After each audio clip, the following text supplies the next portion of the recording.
Hi, everyone, and welcome to the Decentralized Voices podcast. My name is Daria, and I'm happy to be joined by Sasha Luca, the Web3 UX research lead at Thesis, the co-founder of Web3 UX, and a passionate advocate for users in the decentralized space. In this episode, we explore one of the most complex and essential topics in Web3.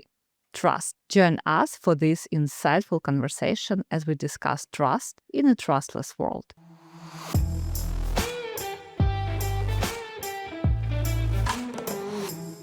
Sasha, I'm happy to have you today. Can you briefly share your professional background? Sure. First of all, thank you for having me. And yeah, I'm happy to give you some more details about myself. So, probably a lot of people don't know that I'm actually a certified architect and I have a master's degree in architecture. Yeah, but I am an architect who only worked as an architect for 8 months, and afterwards I realized no, this is not a profession for me, because in architecture the architects are put on a pedestal where they're like godlike, and they are dictating the way a person will behave and live inside of their own houses, and they are dictating what is right or wrong, even though the commandatory, the end user, wants something else. So for me, that was something that didn't sit well. So I decided to jump ship, and I went on working in advertising afterwards. I've been working in advertising agencies for many years, and at first I worked as an art director for Pepsi, Coca-Cola, McDonald's. I have started to work more and more on the UX side of things and working on applications. But what was really, really bugging me with the advertising world and whatever was a derivative of advertising and their application was that everything was very ephemeral and everything was important at the launch. Nobody cared about the application afterwards. Nobody cared about the users afterwards. It was more like we need to check this box. We need to have this application as well, so then we can grow impressions and then have great stats. So at some point, it starts to eat on you. I decided to leave and then I started working in tech. And in 2018, I joined Consensus, which probably everyone knows is one of the first biggest major Web3 companies. And since then, I remained in the space and I'm happy that I'm here. I feel like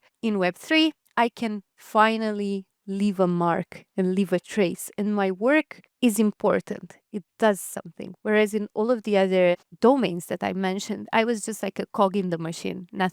Everything was already sorted out. Thank you very much for sharing. And I think we could be like colleagues because I also have advertising background, but I was a copywriter and In a great team, an art and copy, the yes, duo. yes, Nice. yes. That's super cool.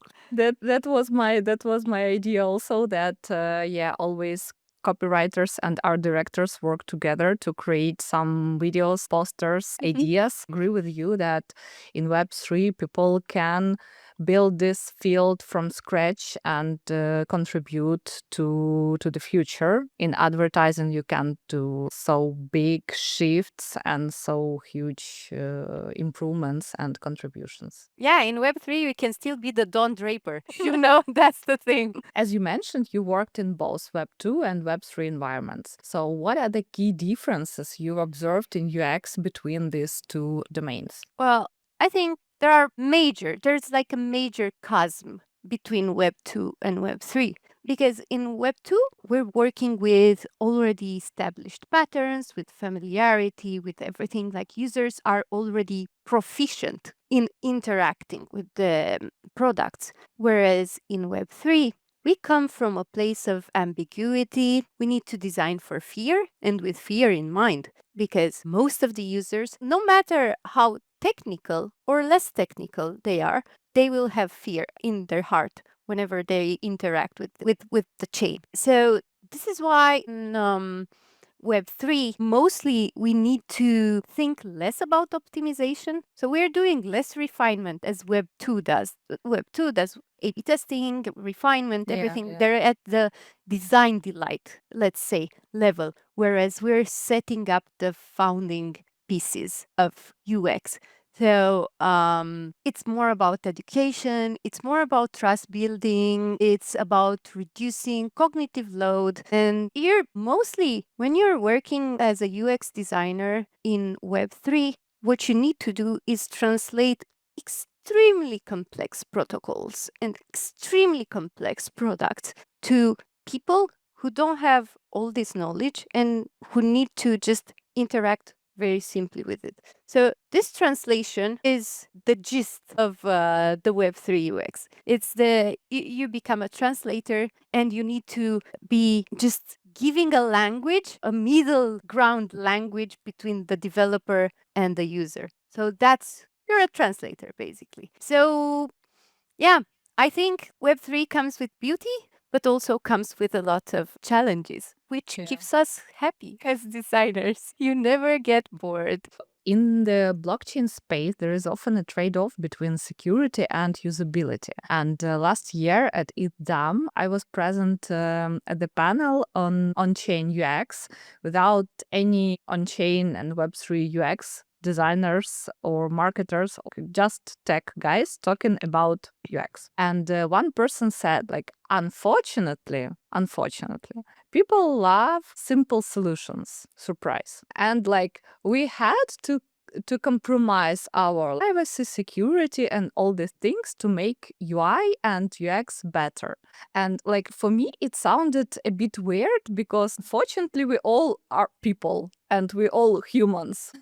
So we have to deal with this. So what do you think why it happens? And when do tech people actually start building apps for users, but not just for themselves? I think this is a very sharp observation you've done, and I love it that you brought this up. Well, first of all, I think it's important to understand the historical context in Web3 at least. When the blockchain, at least Ethereum, started, all of the products were designed by developers for developers. And even now, most of the users of Ethereum are other developers. So, in a way, it's ingrained in the DNA space, this thing, which is that like in 2018, this was maybe not a problem because it was just an emergent space and they were there. But I think in time, even though this, I am shocked to hear that this was said last year because I feel like the space has improved a lot. And I think that more and more developers are starting to see that not only like the power user is a myth long gone, and even them as power users also like simplified products and they also like to interact with simplified tools. So I think they're starting to understand more and more the importance of UX. They are more and more open. And I see a lot of companies that started to hire designers, searchers, in-house researchers. This is like crazy. Surprise. Yeah, like I know that for example, Thesis and Meso Network has one, me. MetaMask has one, Safe has a department. So there are probably Aave as well. So there are a lot of companies that started to understand that, well, maybe the developers used to be the majority of our users, but we need to onboard new people as well and non-technical users as well. So we need to improve our product in a way that becomes understandable by everyone. So they started to talk to their users, they started to listen to their users. And I think this is super important. And I wouldn't necessarily, like, in this particular case that you brought up, I don't think this person was necessarily having a bad intention when they said that. It's more like a lack of UX literacy because they haven't interacted with UX designers or they don't know exactly what UX brings up to the table, then they will see it as a bad thing. The simplification is a bad thing. But I think these people are very easily to convert. And I think they are, like, most of them are highly intelligent persons. It's unfortunate in a way because we need to, as UX designers and researchers, we need to keep on educating and lobbying for what this is and what our jobs are doing and what our profession is. But I think if we're doing it enough times, at some point we won't need to do it. So right now, as in a way, founding fathers, right? Because we're at the beginning of this era. Yeah, for We sure. need to do this pilgrimage. I don't know how to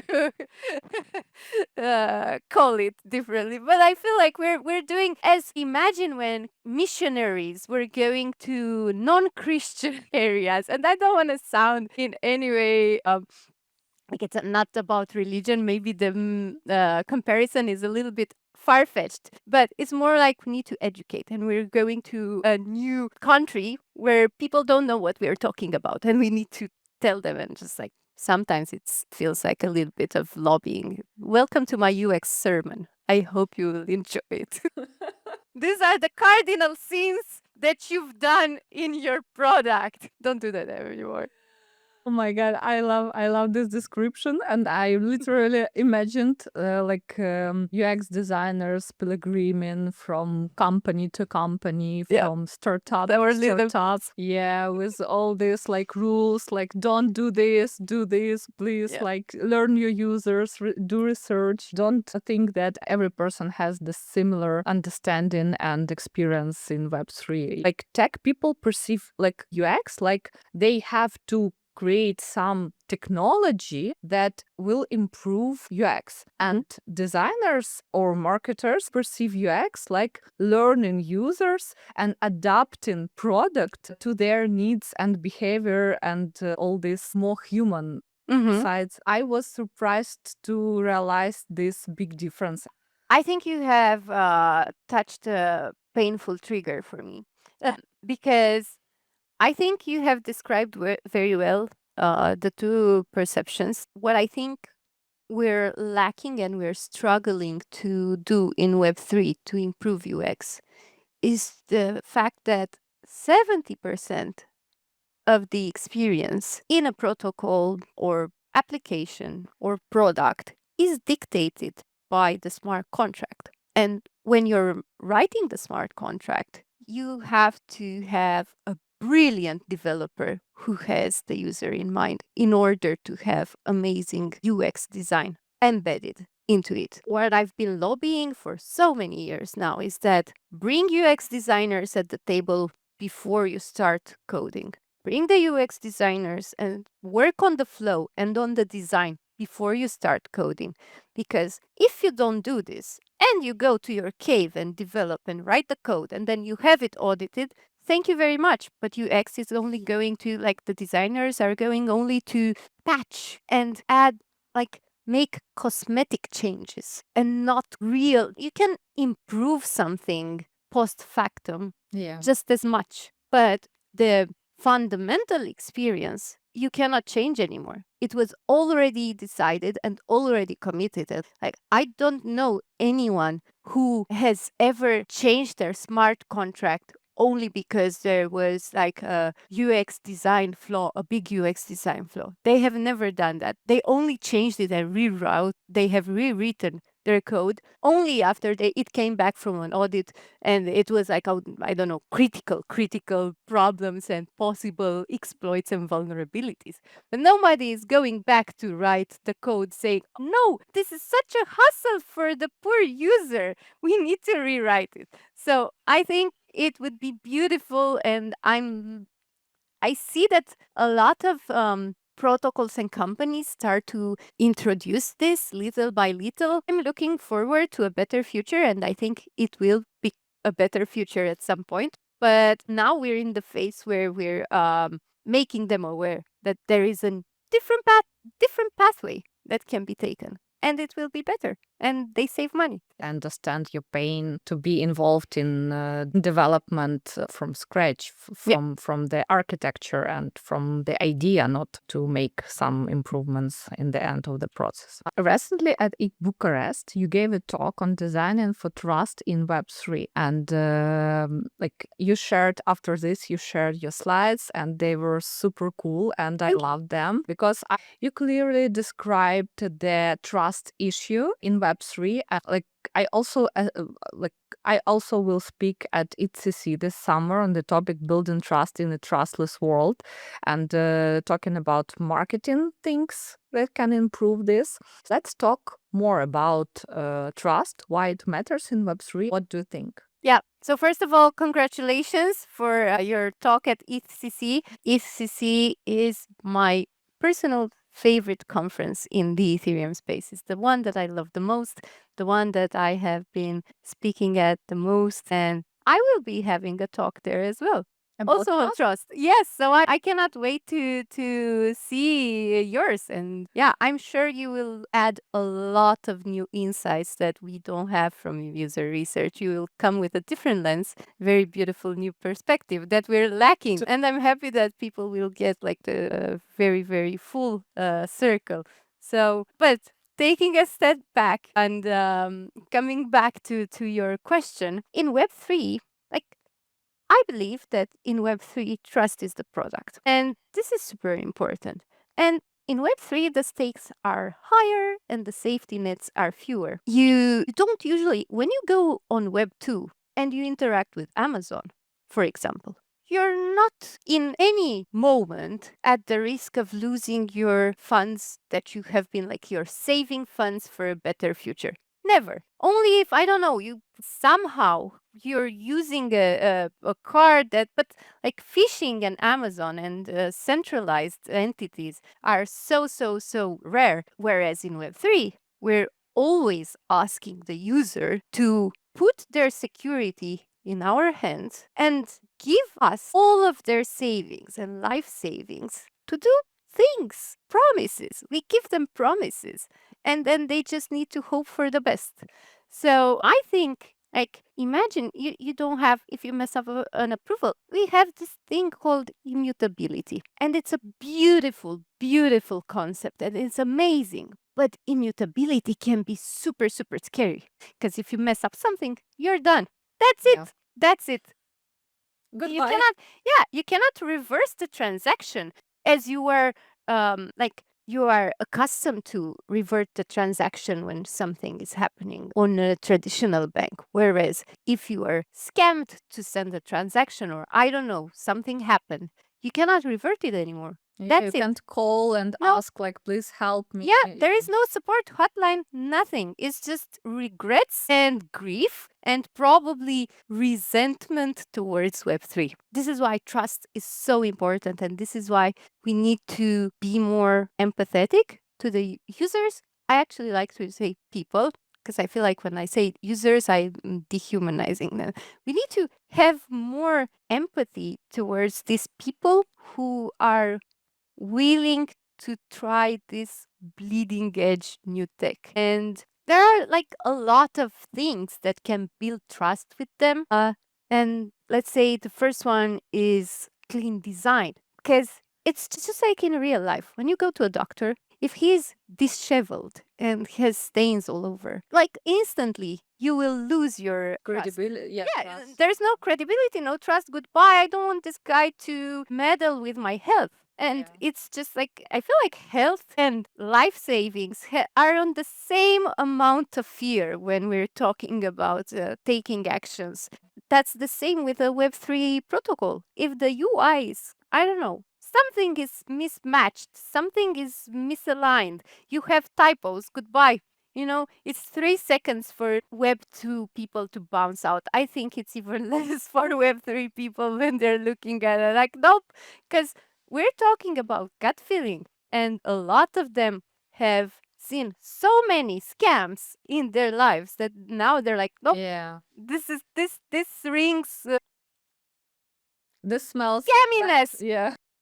Smells fishy. I need to leave. And I also think that we need to, like, we say that it's a trustless world, and it is in terms of the system. And trustlessness means that you don't have to trust in a way that the chain, like the smart contract, will do the same action that we'll need to do, because there are no malevolent actors that will meddle with it. So the way it's programmed, it will do this over and over and over again. So you have what is expected to happen will happen. But then On the other hand, in order to reach that step of trustlessness of the system, we need to build trust to the user.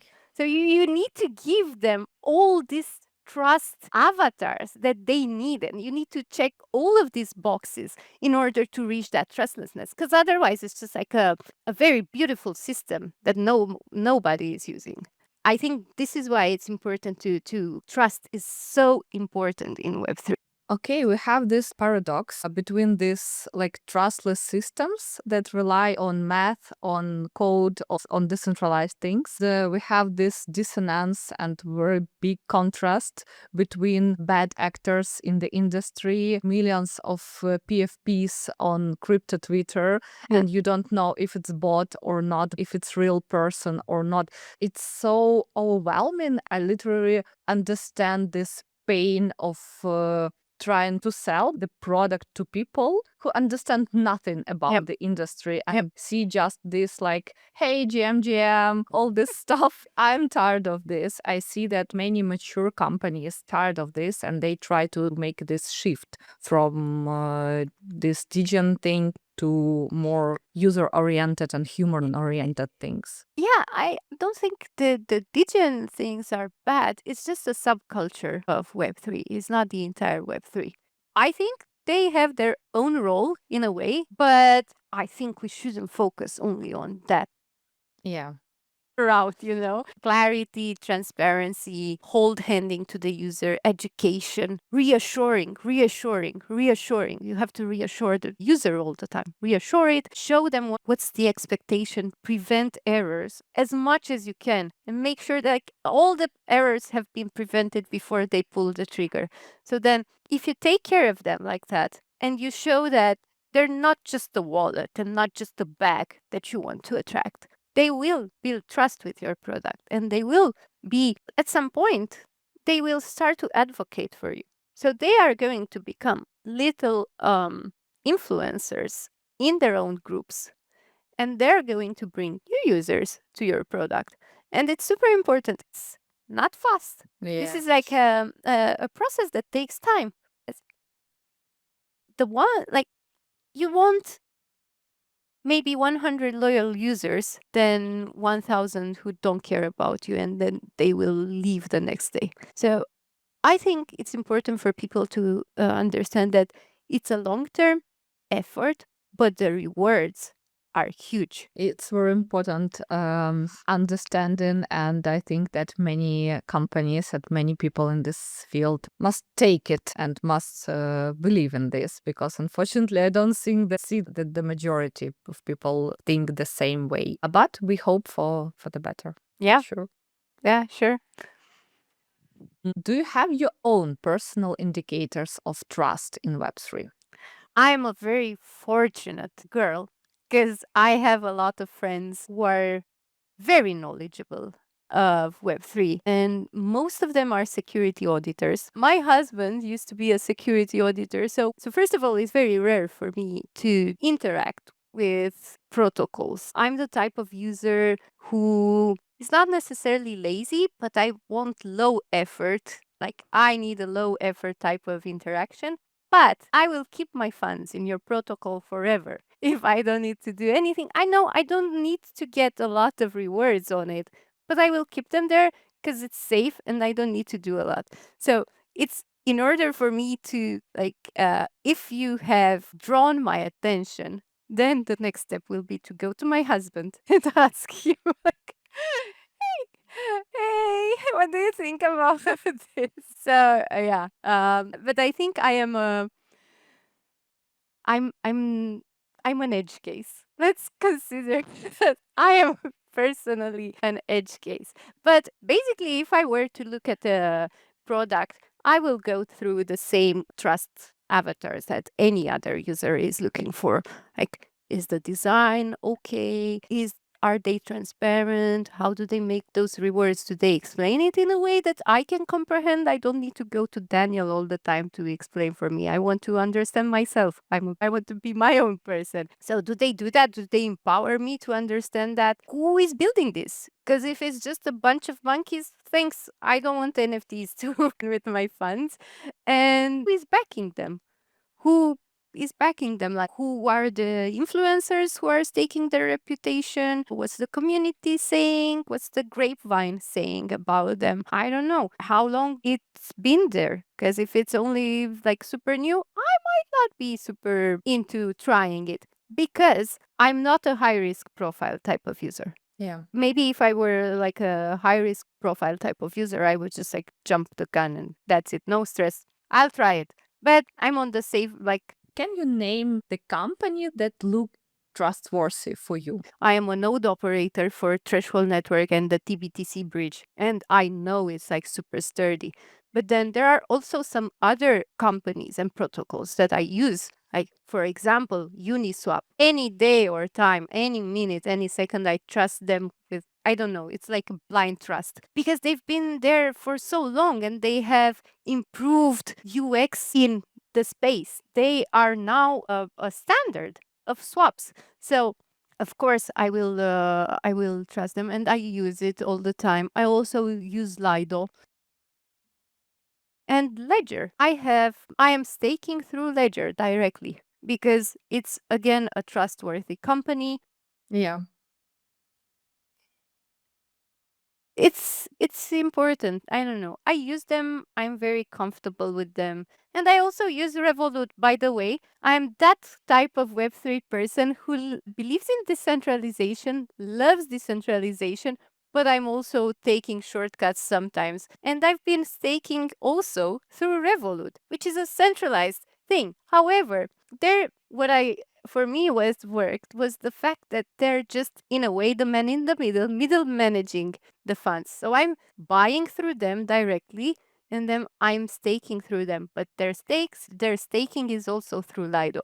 So it's half and half. Not great, not worse, not bad. It's just for the lazy people like me. Plus, I wanted to see if this is a new avenue for people. I don't think that it's lazy behavior. I think it's like human behavior. It's normal behavior when you try to optimize your effort time and you don't go to swap and spend all your fees and all your time swapping or doing all this extra frictions. Yeah, 100%. Exactly. Frictions. It's like a less frictionate avenue because you buy directly from Revolut and then you stake through them. And then it's easy. Whereas if you were to do it fully decentralized, you would need to mine or I don't know, from rewards, from a different thing, swap them into ETH. If you're staking ETH, then go to it will take many more branches. However, this doesn't mean it's bad. It's more like what's your appetite for effort,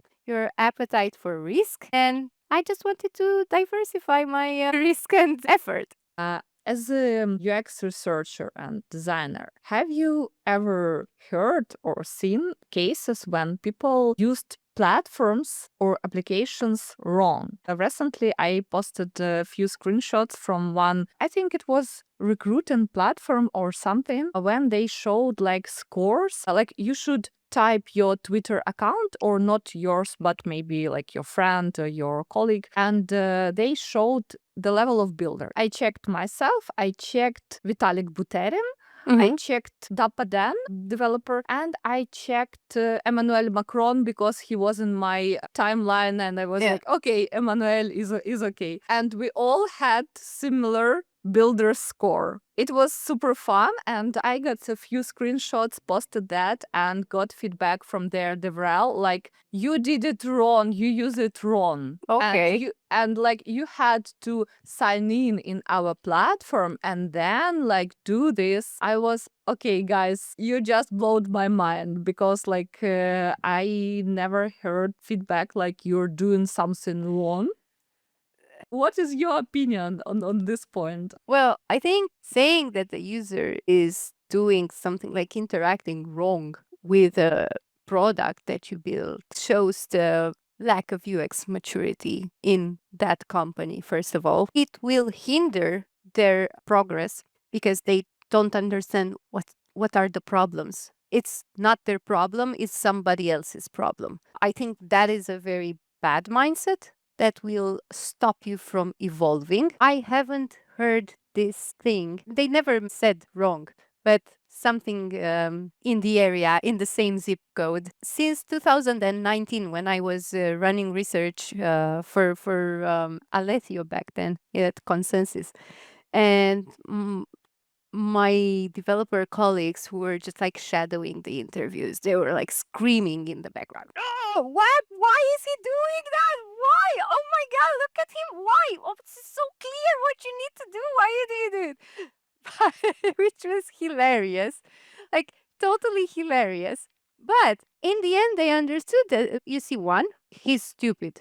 You see the second one. This one is also doing the same. You see the fifth, the sixth, the seventh. Maybe they're not stupid. Maybe it's a problem with us. And maybe it's a problem with this. And maybe we need to take a step back. Maybe there weren't enough, he didn't get enough feedback. They didn't get enough feedback, build their score.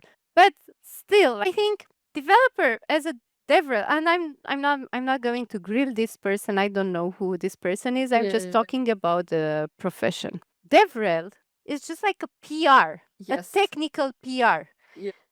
As a PR, you should never say, like, blame the user. This is the first grader mistake. You never blame the user. It's definitely never the user's problem. If something went wrong, if it's not the system and they ended up in a, I don't know, dead end, maybe your product didn't actually help them understand what they were supposed to do. So saying you're using it wrong is such a problem and you're doing such a bad PR job, like really bad PR job. So I'm sorry you experienced that. I hope you won't experience that ever again. It was fun because after my comment, a few DevRels also checked their builder scores, and it was the same, probably. Yeah, and they got nothing. They got nothing. They got like no results, and they were like, "Okay, we don't have results, so we are not builders. Are we stupid?" And he was like, no, you're a great builder, you're great. Okay, Probably. So it was so immature and so it's probably a new person who is just learning, a junior probably. Please share any emerging trends in UX design for infrastructure projects or for the apps that you observe nowadays. I think the biggest trend that I have been noticing a lot is the progressive disclosure. So interfaces started to give you information only when it's required to be displayed and not becoming a daunting wall of text anymore, as it used to be. So back in the days, we were just like blasting users with all of the information from the start. And not only there was like a ton of cognitive load and it would become super scary, it wouldn't even be useful because you forget it. You don't give it to me at the right step, I'm going to forget about it. It doesn't matter if you showed me at the, like, it's, imagine you're going to, I don't know, a super, super convoluted shop that has a lot of rules and a lot of areas. And all the rules are written on the threshold mat. And you need to remember them.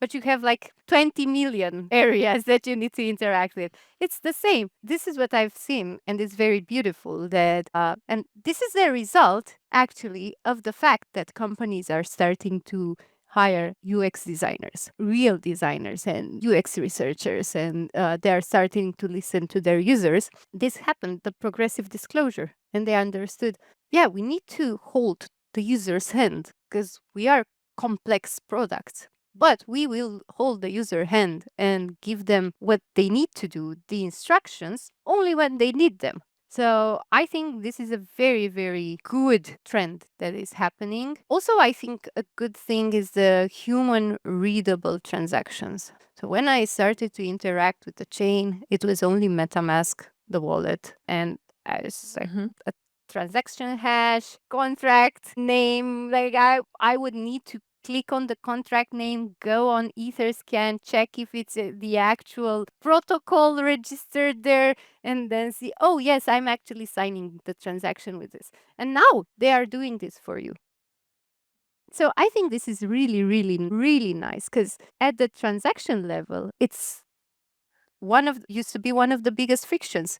So you would get to be trusting the whole thing. You build trust with the user. You told them what's happening, everything. And then in the wallet, they would have like 0x blah blah blah at 20x, and I would be like, "Oh, okay, I really hope it's what it's like. I really hope it's going there." So I think that's another useful thing, and I think it's the third one that I noticed. It's very very well tied with account abstraction. I don't know. I would call it composable onboarding because more and more dApps are giving you the option to first you sign up with your Google account, yeah, email or whatever, and then you can save and come back, and then you can add your wallet if you want to. For now, if you don't need it yet, we won't ask it for it. So Yeah. I think this is also a very cool trend that I've started noticing, and it's starting to become more and more out there. A year ago, I was talking about account abstraction, how it makes user experiences, brand experiences more rich, and but compared to previous year, today I see a lot of products use it already in their flow, and such solutions like Preview, for example, they're integrated in many Preview, yeah. Preview, Web3 auth, products. all of these are so good, so good. There are like great steps into account abstraction, and I feel like this is where we're going now. There is no turning back. Let's talk more about your personal, about your hobbies. And you mentioned the passion for anime. So, what do you like the most about anime? What styles? What authors? Once I pop, I cannot stop. Well, first of all, I like a lot of science fiction animes. Those are probably my favorite. And such would be Ergo Proxy, Ghost in the Shell Standalone Complex. These are ones that I really love and that are treating it's interesting because they're like animations, but they are treating philosophical ideas and philosophical aspects of our life, of AI, of how we interact with each other. So they're very beautiful and they make you think of something. However, I also watch a lot of animes that are just like you watch them and you laugh your ass off and that's it. And they're fun. I love them. I am on the entire spectrum. I look at science fiction animes, I look at isekai animes, I watch rom-com animes. I watch so many. I'm just like probably very like the only ones that I did not watch, and probably the anime community will just burn me on a pyre, is Naruto. It's very popular. Yeah, it's very popular. I did not watch it. I didn't watch what's the one with the Gogeta? I don't remember. Dragon Ball Z. No, it's not for me. Sorry. I like maybe more indie and maybe not as popular animes, but yeah, I love them. I see that many designers they like anime, and my husband he's product designer at ZK Sync, and he also likes anime sometimes. So he's not a huge fan, but sometimes he can read comics Mangas, or yeah. And I was asking him like why all of you like anime, and he said me that people with visual oriented mindset want to see something beautiful, something outstanding, something that can provoke ideas and like visuals. I see this trend how people from design like visual stuff. They're very, very beautiful. And I think the animation as a medium is much more offering than like a normal movie with human beings and CGI. I don't know. It gives you so many crazy angles. Even you're watching, let's say, a shonen that is with fights and everything, and the fights are so beautiful and so beautifully made, and then you're looking like the entire system of powers is so beautifully thought of, and then they also sprinkle some jokes, and that's it. You're addicted. They're very beautiful. I really appreciate them. Of course, their anime is such a huge blanket, but it's such a huge genre with so many subgenres. So not all of the animes will be good, but even some that aren't necessarily extremely well designed in terms of aesthetics will have something else that will give it. So they're so diverse. What would you recommend to Web3 founders who want to learn more about their users? First of all, talk to them. Go talk to them. Go to conferences, listen to them. Hire a UX researcher. Maybe if you don't have the funds to hire a UX researcher, do this on your own. There are so many workshops out there that are trying to just build give the fundamentals for user research. And I like DEF CON has workshops done. Last year they had one. 2019 they had one. You, people can learn, and I think research. Okay, not at the highest level, but research can be done by anyone who is interested and curious enough, and who has the mindset and the openness to listen without necessarily instantly judging. It's like just listen. Listen to just like you're listening to a friend when they're talking to you about their problems. Go listen to your user and ask them, what do you think? What do you think? This is the gist of research. What do you think? And then they will tell you, and you can listen. That is the biggest thing, to talk to the user, listen to the user, and accept that you don't know everything. And even if you made some mistakes, that's not a problem if you are open to change them. And you can never have the perfect product from the start. And this is something you need to, I think a lot of founders need to be more comfortable with mistakes. It's okay. Mistakes, little failures here and there, but they're so useful. Mistakes are useful. It's good to fail. Fail fast, break things fast, adapt, adopt, regroup, reset. That's it, new one. I think this is what I would tell them. Thanks for the advice and thanks for this great conversation. It was super lovely, and I'm sure that our listeners and viewers will enjoy it as well as I did. Thank you. Thank you, Daria. It was a super interesting interview. Thank you so much for inviting me.